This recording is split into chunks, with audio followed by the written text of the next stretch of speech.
आज पाकिस्तान का सबसे बड़ा मसला पाकिस्तान की मुआशी सूरत हाल है, लेकिन पाकिस्तान की जो बड़े बड़े सियासी जमातें भी हैं और बड़े बड़े जो रहनुमा भी हैं, उनकी तवज्जो अपनी अपनी सियासत बचाने के ऊपर लगी हुई है। पाकिस्तान की मईशत की सूरत हाल यह है कि हज़ारों की तादाद में इस वक्त जो कंटेनर्स हैं वो पोर्ट के ऊपर फंसे हुए हैं, इंडस्ट्रीज़ बंद हो रही हैं और डॉलर नापैद है।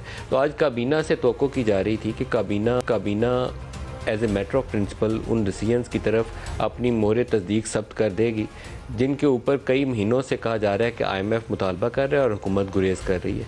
उसमें से सर फहरिस्त मसला जो है वो तो एक्सचेंज रेट का। एक्सचेंज रेट के ऊपर सबसे ज़्यादा तनकीद की जाती है कि इसहाक डार साहब ने उसको रोक के रखा हुआ है 230 रुपये के ऊपर। अगर उसको मार्केट रेट के ऊपर लेकर आएंगे, मार्केट मैकेनिज़्म के ऊपर, तो 20-25 रुपये उसकी वैल्यू जो रुपये की मज़ीद गिर सकती है।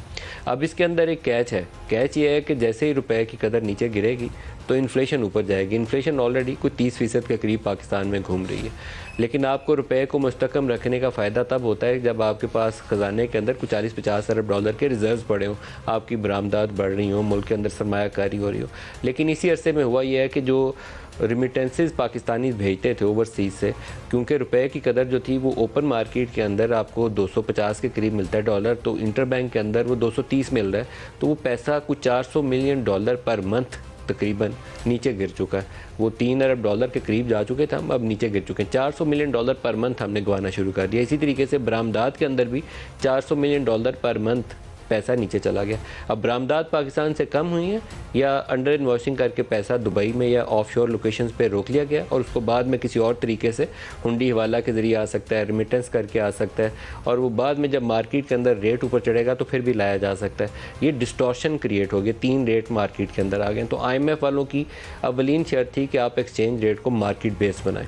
इसके प्लसेस भी होंगे और माइनसेस भी होंगे। माइनसेस सबसे बड़े उसके ये हैं कि महंगाई का एक लामुतनाही सिलसिला शुरू होगा जो पहले ही बहुत नाकाबिले बर्दाश्त है और मज़ीद ऊपर चली जाएगी और लोगों की चीखें निकलेंगी, तकलीफ़ में बहुत इजाफा होगा। लेकिन एक तरफ पूरा मुल्क तबाही के धाने पे खड़ा हो, डिफ़ॉल्ट की सूरत हाल हो, और दूसरी सूरत ये हो कि अगर आप ये इक़दाम करते हैं और IMF का प्रोग्राम भी बहाल हो जाए, दोस्त ममालिक जिसमें सऊदी अरब पब्लिकली उसके फाइनेंस मिनिस्टर ने बयान दे दिया कि हम मदद करेंगे पाकिस्तान की, लेकिन इस शर्त के ऊपर कि वो रिफॉर्म करेंगे इंटरनेशनल मॉनिटरी फ़ंड के साथ जो उन्होंने एग्रीमेंट किया, ख़ुद भी अपनी इसलाह करें, फिर हम उनकी मदद करेंगे। अब ये अपनी इसलाह के लिए एक हिस्सा ये है और दूसरा फिस्कल साइड है। जो तहरीक इंसाफ ने आखिरी अपना माली साल ख़त्म किया था, उस माली साल के अंदर तकरीबन 5,500 अरब का माली खसारा करके गए थे। ये लोगों को गुमराह करने के लिए बताया जाता है 6% ग्रोथ, 6% ग्रोथ। पहले कोरोना के दिनों में -1 पे आ गए थे, -1 से लो बेस से ये जाके 6 पे गए, और जिस साल इनकी हुकूमत गिरी है अप्रैल के महीने में, उस साल का 5,500 अरब का खसारा है। और 5,500 अरब के खसारे को आप सस्टेनेबल क्या कुछ कह ही नहीं सकते। उसको इस कदर तकलीफ दे है वो कि कर्ज़ों का बोझ ही ऊपर जाता है और 5,500 का 5,500 अरब कर्ज़ों में ऐड हो जाता है। बड़ी वजह क्या है कि आपने माजी के कर्ज़े लिए, डिवैल्यूएशन हुई और दोनों की कॉस्ट एड अप होती जा रही है और कर्ज़े ऊपर जा रहे हैं और आपकी इंटरेस्ट पेमेंट का बर्डन आपके बजट का तबाही करी जा रहा है। अभी इस साल भी यही सूरत हाल है। इस साल भी कम व बेश 4 से 5,000 अरब रुपया जो है इंटरेस्ट पेमेंट की शक्ल में पाकिस्तान को अदा करना पड़ेगा, उससे बजट खसारा ऊपर जाएगा। तो IMF की दूसरी बड़ी शर्त यह है कि आपका जो सर्कुलर डेट है, बिजली की कीमतों में जो रद्दोबदल करना है वो, और जो गैस की कीमतों में रद्दोबदल करना है वो ना करने की वजह से वो 4200 अरब के करीब पहुंच चुका है। उसको आपको ठीक करना है। अगर आप नहीं ठीक करेंगे तो ये चढ़ता जाएगा। पहले किसी ज़माने में 2,500 अरब था दोनों का मिला के, अब ये 4,500 अरब तक पहुँच चुका है।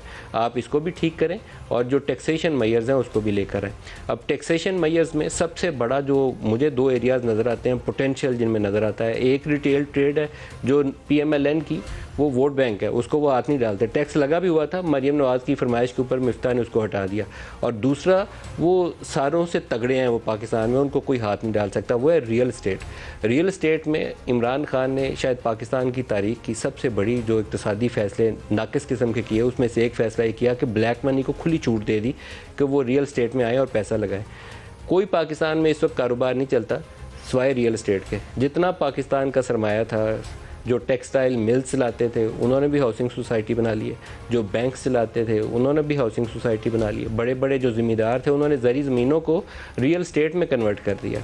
प्लॉट बना के 5-5, 10-10 मरले के नाम डाले हुए स्कीमों के और वो बेची जा रहे हैं। ज़री ज़मीनें भी हमने ख़राब कर ली हैं अपनी। इसके ऊपर जब तक डॉक्यूमेंटेशन और फुल डिस्क्लोजर की रिक्वायरमेंट की शराइत हुकूमत आयद नहीं करती तो पाकिस्तान का मुस्तकबिल जो है इन्होंने ख़तरे में डाल दिया। इमरान खान का ये फ़ैसला था, लेकिन मौजूदा हुकूमत उसको चेक करने में गुरेज़ कर रही है। बड़े बड़े ताकतवर लोग और ताकतवर अदारे, उनकी अपनी अपनी हाउसिंग सोसाइटीज़ हैं। फ़ौज DHA के नाम से अदारा चलाती है, तो पाकिस्तान के बड़े बड़े सियासतदान या सियासी घराने जो है उनके अपने अपने हाउसिंग यूनिट्स हैं, और कोई एक नहीं चाहता कि उसके ऊपर हाथ डाला जाए। तो ये 3-4 इकदाम हैं, और सबसे मुश्किल और जो कड़वा फ़ैसला होगा वो एक्सचेंज रेट से शुरू होगा। लेकिन एक्सचेंज रेट को चाहते ना चाहते हमें ठीक करना पड़ेगा, क्योंकि हम $4 अरब, और वो भी $4 अरब वो जिनको हम हाथ नहीं लगा सकते, उसके साथ पाकिस्तान को 23 करोड़ की आबादी को लेकर आगे नहीं चल सकते।